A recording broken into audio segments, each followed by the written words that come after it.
sweet, juicy, at refreshing flavor kung i-describe ang melon. Madalas itong gawing dessert, fruit shake, o isama sa salad ng karamihan.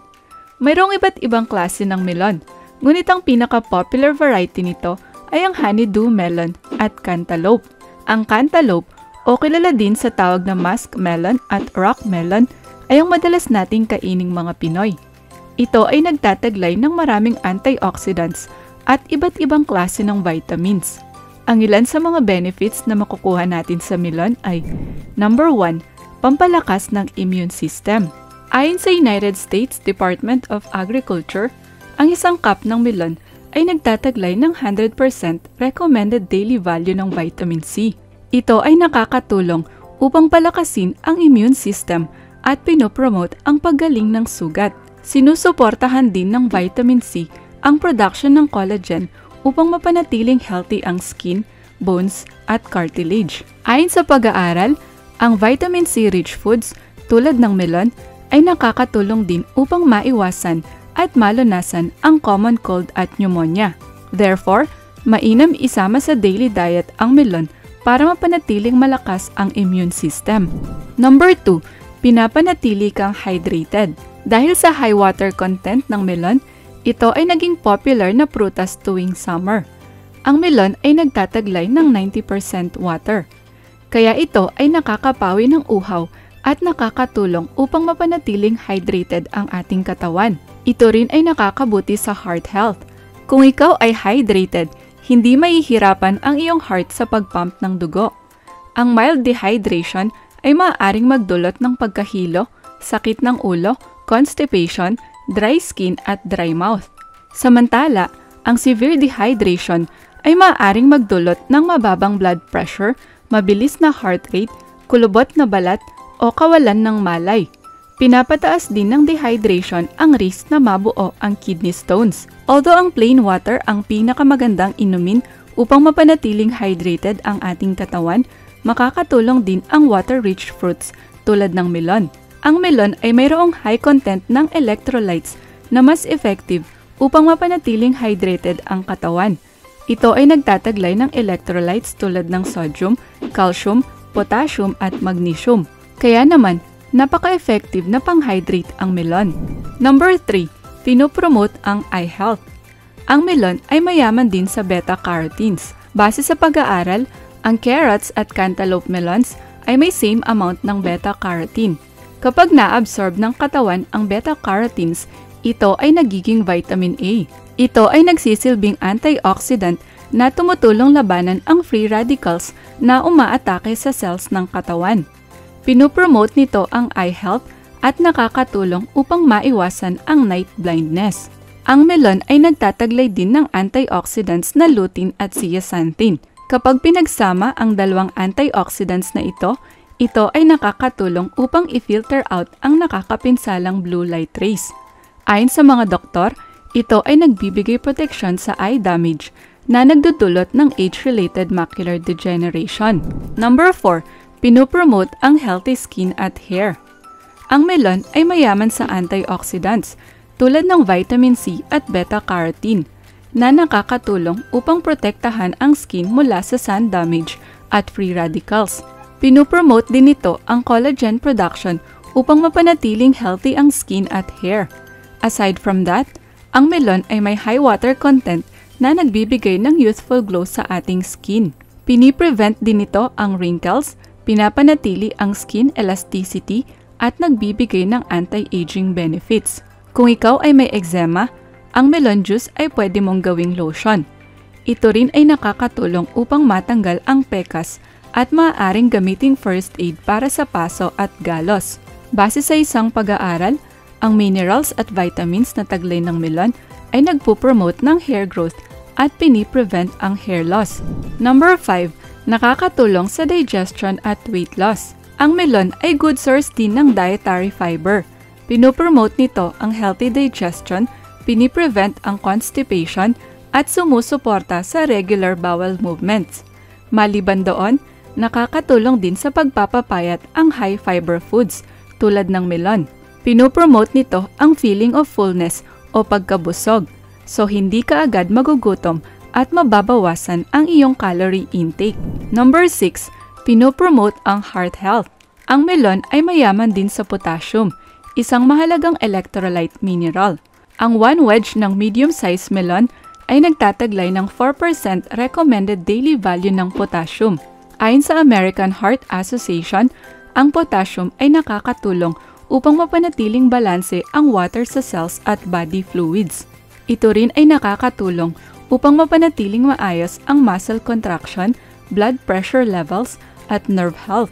Mayroon ding fiber at antioxidant properties ang melon na mahalaga sa cardiovascular health. Ang pagkain ng potassium-rich food tulad ng melon ay mainam pagkatapos mag-exercise dahil ito ay nakakatulong upang maibalik ang nawalang electrolytes sa katawan. In addition, mayroon ding adenosine ang melon, isang organic compound na may blood-thinning properties at nakakabuti sa puso. Ang folate na taglay ng melon ay nakakatulong din upang mapababa ang risk ng heart attacks. Samantala, ang dietary fiber na matatagpuan sa melon ay nakakatulong para bumaba ang bad cholesterol levels. Number 7. Nagbibigay proteksyon laban sa cancer. Dahil nga ang melon ay mayaman sa antioxidants tulad ng beta-carotene at tocopherol, ito ay nakakatulong upang labanan ang free radicals na nagdudulot ng cell damage at oxidative stress. Mayroon ding anti-inflammatory properties ang melon at may kakayahang pigilan ang oxidative stress sa bones at joints. Ang mga antioxidants na taglay ng melon ay nakakatulong din upang mabawasan ang risk ng lung, prostate, at ibang klase ng cancer. Also, ang dietary fiber ng melon ay nagbibigay proteksyon laban sa colorectal cancer. May folate din ang melon na nakakatulong upang maiwasan ang neural tube birth defects, kagaya ng spina bifida. Gayunpaman, ang pagkonsumo ng high doses ng folate o vitamin B9 ay posibleng magpalala ng later stage cancers. Therefore, pinapayuhan na kumonsulta muna sa doktor bago kumain ng melon ang mga taong mayroon ng cancer. Number 8. Pinopromote ang bone health.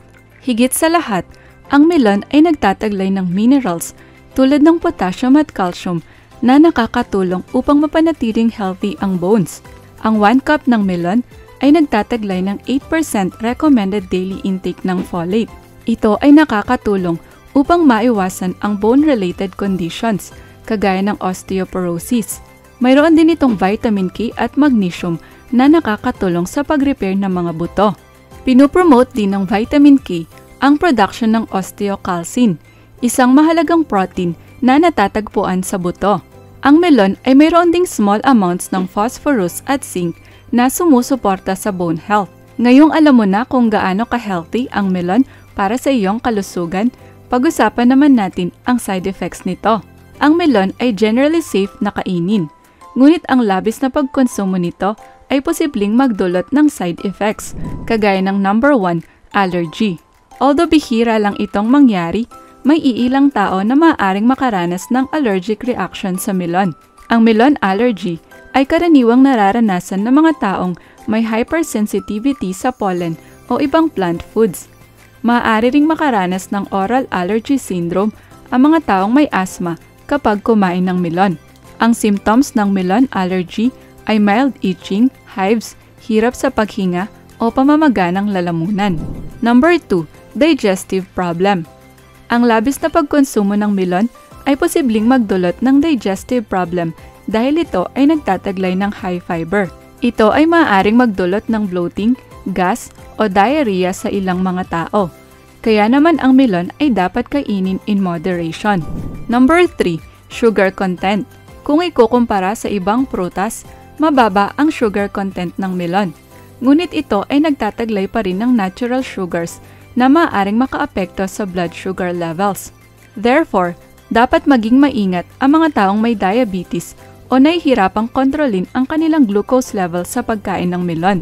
Number 4, pesticide at contamination. Ang balat ng melon ay maaaring may pesticide o na-contaminate ng bacteria mula sa irrigation. Kaya naman, ang balat nito ay dapat hugasang mabuti at kuskusin bago hiwain.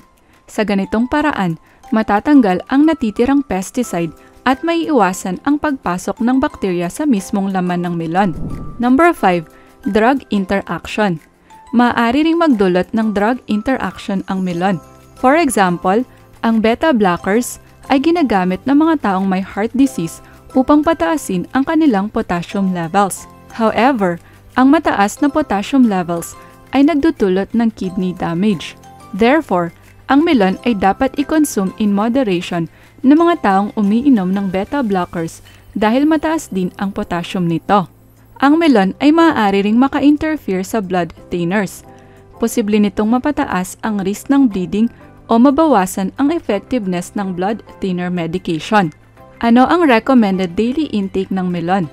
Gayunpaman, safe kainin ang melon araw-araw.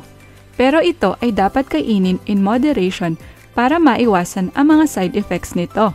Ang isang cup ng melon ay mayroong 53 calories. Ito ay nagtataglay ng 100% recommended daily intake ng vitamin A at vitamin C. However, pinapayuhan ang mga taong may kidney problems na kumonsulta muna sa doktor bago kumain ng melon. Ikaw, gusto mo bang kinakain ang melon?